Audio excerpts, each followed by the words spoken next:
So good day everyone, my name is Mae Esperanza, taking the course of BSTM. So my report is all about reading the real. So before I will proceed to my topic, I will give you first my objectives. So my first objective is learn what is reading the real all about and how it is important in the field of arts. And the second one is understand Aristotle's idea about learning, interfering, and identifying. So I will start my report now. The medievals were not alone in their tendency to read visual objects as having meaning or seeing in them something more than their obvious or functional identity. Aristotle had prefigured something of his writing in his Poetics, 350 BCE, that the reason why men enjoy seeing a likeness is that in contemplating it they find themselves learning or interfering and saying perhaps, that is he. For if you happen not to have seen the original, the pleasure will be due not to the imitation as such, but to execute the coloring or some such other cause. So let's put this idea to work now by reading the photograph shown below. So this is a very familiar image in our culture, and it provides many examples of Aristotle called learning, interfering, and identifying. So it also had a kind of mimetic role, reflecting something of an ideal, and it can be read as a kind of allegory. So how can we bring this idea together? So that's the question. Firstly, a wedding photograph is a point of enjoyment. So all of us know that already.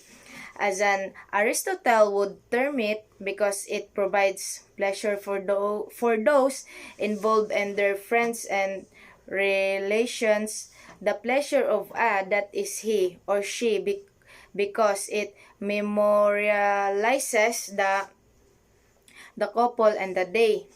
For us who happen not to have seen the original, since this is a photograph found in a second-hand shop, so it also offers a pleasure observing the clothes, the bodily arrangement within a party, the looks on their faces, even the pleasure of guessing who is related to whom and in what context. It therefore produces a satisfying story. So it is certainly a realist image. Why? Because it represents an actual historical moment, and we assume, based on what we know of the genre, the people reflected in it would easily be recognized by those who know them. It actually looks like the original, that is the couple, their family, and the moment of their wedding. But it is also unreal or hyperreal, because even highly realistic works, mimetic works, are still not the thing itself, but only resemble the thing. So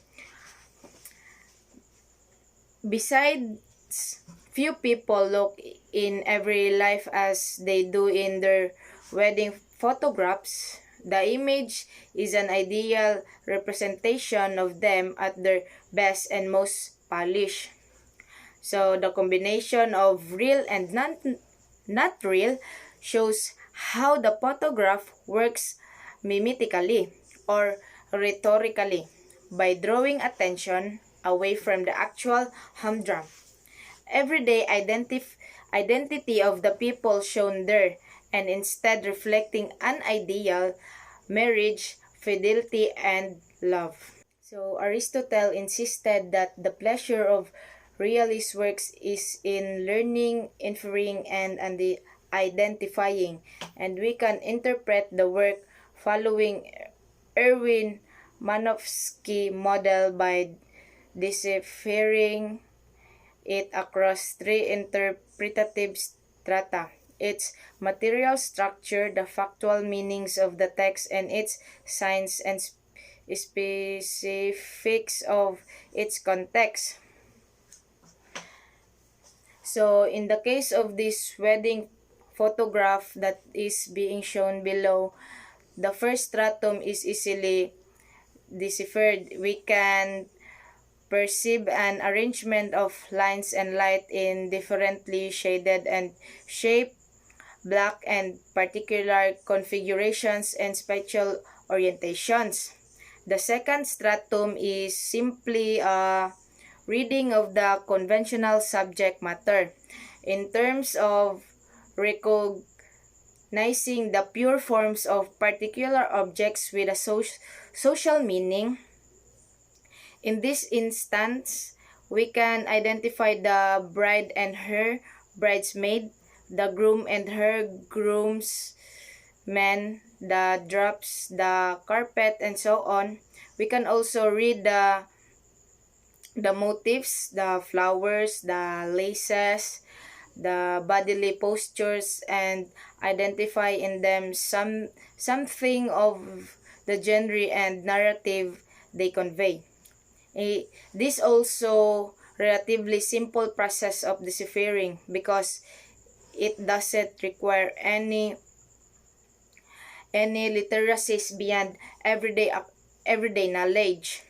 We can easily define the blobs and lines as people, furniture and flower because we are familiar with people, people and gestures because weddings and wedding photographs are very familiar genres in Western culture, and it convey a very familiar story: being in love, making a commitment, gathering with friends and family, wearing your best clothes, and so on.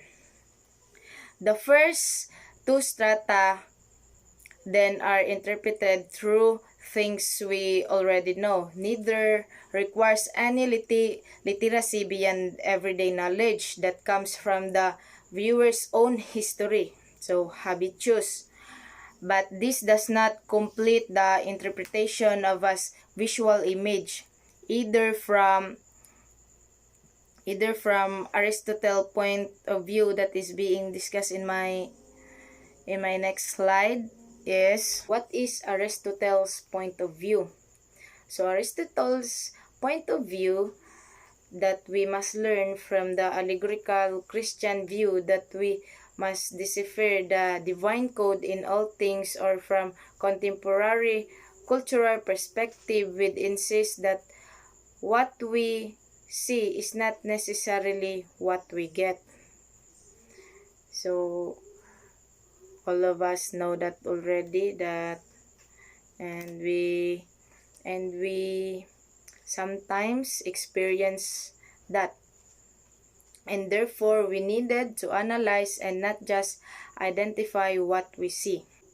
So to understand this and to make this simple for us, we must not only be familiar with the practical world of objects and events, but also with the more than practical world of costumes and cultural traditions peculiar to a certain civilization.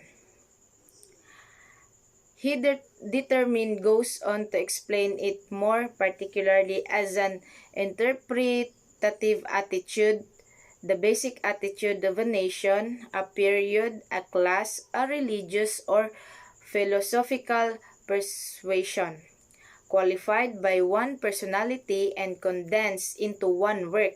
So next is the 19th century French poet Baudelaire had already articulated this in writing about the mimetic function of fashion plates from the 1790s. What I am glad to find in all or nearly all of them is the moral attitude and the aesthetic value of the time. The idea of beauty that man creates for himself affects his whole attire, ruffles or stiffens his coat, give curves or straight lines to his gesture, and even in process of time visibly penetrates the very feature of his of his face. Man comes in the end to look like his ideal image of himself. So, but unless Baudelaire had a knowledge of the ethos and aesthetics of the 1790s, he could have read these fashion plates only as a quaint reference from the past. The last question here is how to apply this notion to our wedding photograph. We might, for instance, identify the apparent age gap between bride and groom, the formality of the arrangement of the whole party, and what appears to be discomfort expressed by groomsmaid. So, then we could analyze this further in terms of its socio-historical location, mid-20th century, and make some statement about the gender politics that obtained then. Women might be lovely but remain in many ways the possession of their husbands, or the class politics marked by apparent discomfort of the young men, particularly compared with other images we might know of contemporary young professionals men.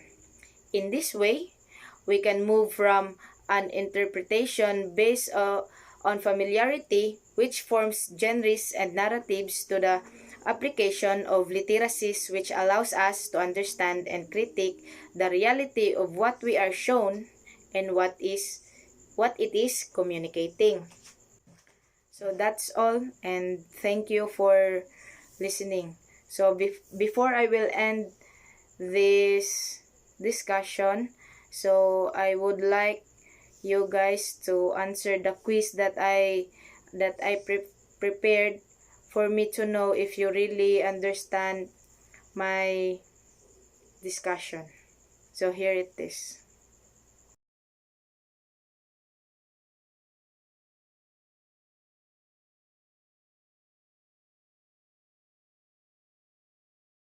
Thank you for listening.